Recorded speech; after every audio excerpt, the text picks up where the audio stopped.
So, how do you analyze a painting? Excellent question. I decided to do this as a video so that you guys could replay it as many times as you might need to. Alright, so let's get straight into it though. How do you analyze a painting? You analyze a painting by going through a series of steps, but honestly, the thing that is never listed in the steps, and really should be as like some sort of step 0, is look at it. Slowly, though. Make a little map in your head of everything that's in the painting and where it is. Yesterday, we talked about thirds and thirds, and how paintings are really talked about as kind of like grids of 3s, right? It's a grid of about 9 squares. You have the left, the right, the middle. You have the foreground, the middle ground, and the background. Cool. So I let my eye move around this painting. I get a feel for exactly what's in it, all of its background details, its patterns, things like that, and where they are. I'll wait for a second while you guys do that. And I'm back. All right, so let's start going through the list though. First, let's note the subjects of the painting. Move me a little out of the way here. So, subjects. The elements of a painting are literally everything that goes in it. So like color and line and light, all these things, right? As well as everybody in the painting. Subjects is the literal stuff in the painting, right?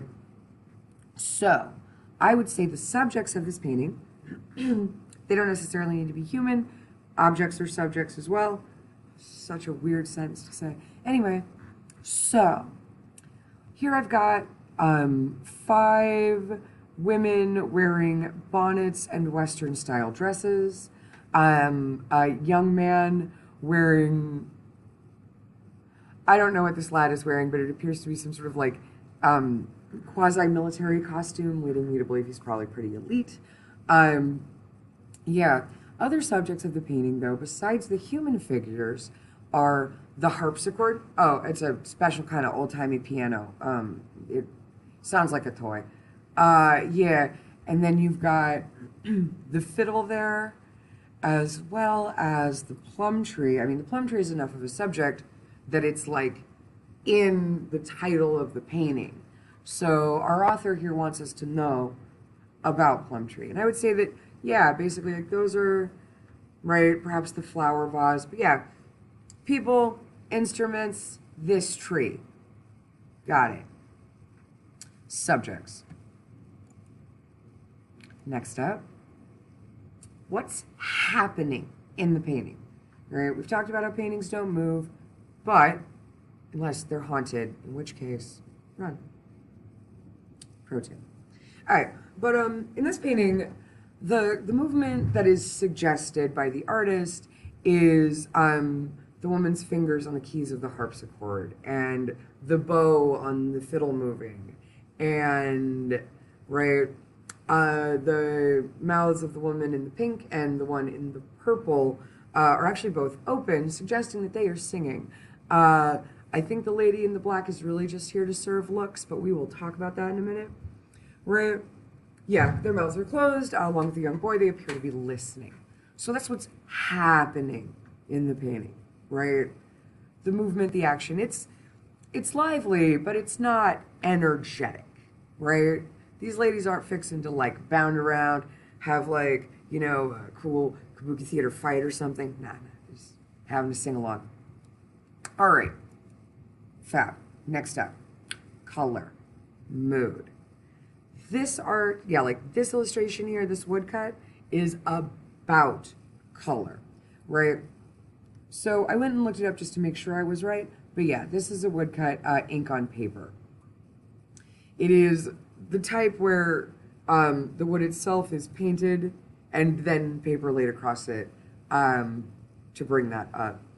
But yeah, like the colors are super, super sharp. And there are many stamps and decoration and decor here. A lot's going on. So, but let's talk about the color. The the most dominant colors in the piece are red and pink. Right? I mean, the pink, like here in the woman's dress, as well as along the edge of like the horizon line, the edge between the midground and the background is in this pink. Right? The plum blossoms here are white, but they like kind of suggest a bit of pink too, as well as like the rich and lavish reds of the house itself. But yeah, these ladies are dressed in strikingly bright colors, and honestly some color combos that I don't think are allowed to coordinate in the year 2021. But in 1880, yeah. So let's talk about the mood, right? This is a pretty peaceful scene. It's got like a really light energy to it, right? I mean, it's a sing-along in the springtime, right? Everybody's having a grand time. Yeah, not exciting, but very pleasant but lavish. And I think that really like the pinks and the reds are doing a lot of that communication work. Cool. Symbolism. Okay, so we haven't run through the symbolism lesson yet, but like plum blossoms just directly, my anime friends will 1000% know what I mean, symbolize like purity and like springtime often, or they may symbolize like romantic love, but honestly, usually in a pretty innocent way. Yeah, think like think like a crush. Yeah, like those things are all kind of wrapped up in plum blossoms, along with the very young and wealthy women. Like, yeah, that brings in a little bit more. Like, it just kind of backs into like purity and springtime, which that symbolism is really just aiding the mood already set by the color and the movement. Sweet. Okay, I gotta move me off of my own listing. So, now we've got to figure out a little bit about the artist and what they painted. So, like, to us, this is a historical event, right? Like, yeah. But not to the person who made it. Like, this was made in 1887. It wasn't history yet. It was yesterday, right? So, cool. That's one of those things, like if you're saying something is a historic event, what tricky, watch out, yeah? Like, because our artist here, he's not painting like, trying to think of like something like super historic that like would be paintable and blanked. But yeah, he's not painting an ancient fleet of fishermen. He is not, he's not painting like an epic samurai duel from like 100 years before. He's not painting like a scene of heroes and monsters, of which Japanese mythology is chock full. Amazing. Right? Instead, what we really have here is this very slice of life piece. I mean, yes, like the women are definitely in some sort of elite circle, but they're not magical goddesses. Cool. So the last thing that I've got, I'm like, okay, this is a very slice of life moment, is the context. Now that we've had a little struggle with context, so the context of your painting is like about the creation of the painting, right? Like, yeah, so do you have, like, did this painting have a patron? Not really. I went and looked that up. That's background, like, that's not probably in the painting. So I went and looked that up. Not that I could find. Also, it's from a factory, so this was made just to sell, like, a lot of them. Cool. It doesn't really have a purpose in the way that, like, big purposeful art might. Like, if you have the depiction, like, of a temple god to use in a shrine, the purpose of depicting this is religious in nature. That's not what we have here, right? art movement is not us either, like, but it does definitely have historic significance. This is where I ended up hanging my hat because, like, the more I looked at these women's dresses, right, like, they're very Western, right, and cut and the style of them, but they're also super Japanese, right, like, no denial.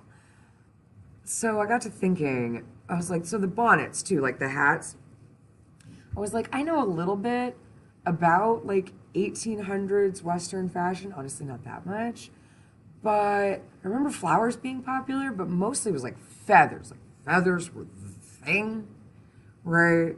But there are a lot of silk flowers here, which remind me of um, popular Japanese hair ornaments from like 100 years before this. And I was like, and so I wondered, right, about the patterns of these dresses and the silk flowers and their placement.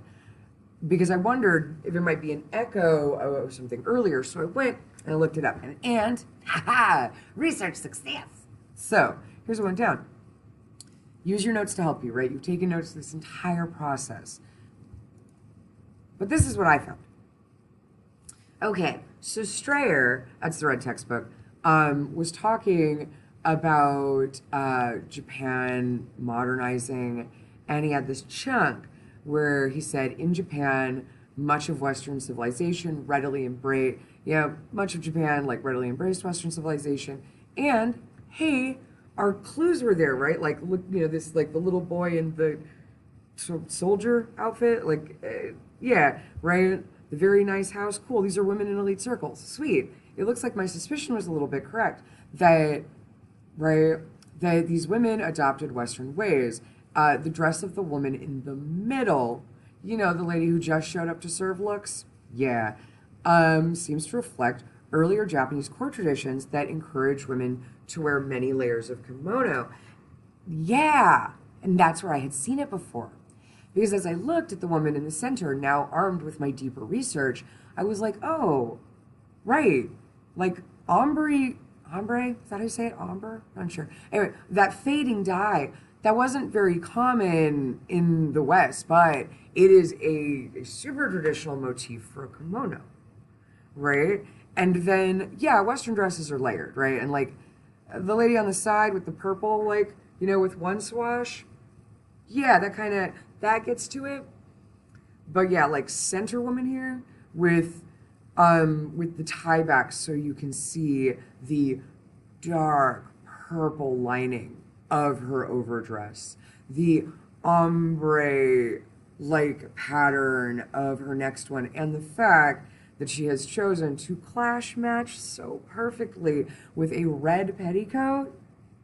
No, this harkens back. Like that is an echo of like an earlier kimono style. And that is like the cool context, symbolism, and theme that I'm gonna want.